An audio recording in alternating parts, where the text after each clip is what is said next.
Nakumpleto na ng Department of Public Works and Highways o DPWH ang muling pagtatayo ng 136 linear meter concrete slope protection structure sa Laur, Nueva Ecija.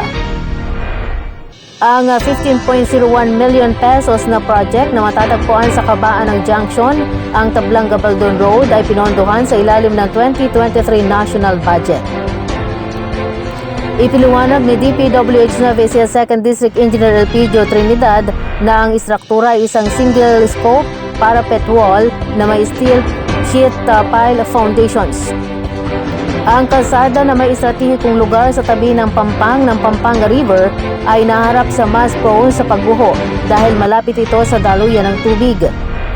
Idinagdag pa ni Trinidad na ang inisyatiba ay hindi lamang tumutugon sa mga kagyat na alalahanin sa pinsala sa kalsada ngunit naglalayong palakasin ang katatagan ng kalsada laban sa mga potensyal na hamon sa kapaligiran na dulot ng kalapitan na ilog nito. Samantala, binigyan diin ni Assistant District Engineer Robert J. Panaligan ang kahalagahan ng proyektong rehabilitasyon.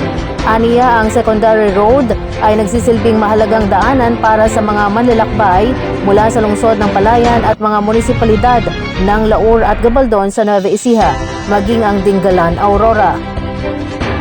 Maaari na ngayong asahan ng mga motoristang isang mas matatag na infrastruktura sa kalsada na inaasang mas ligtas upang maprotektahan ang motorista mula sa mga potensyal na aksidente at mapahusay ang transportasyon ng mga kalakal at pagbiyahe ng mga namamasada.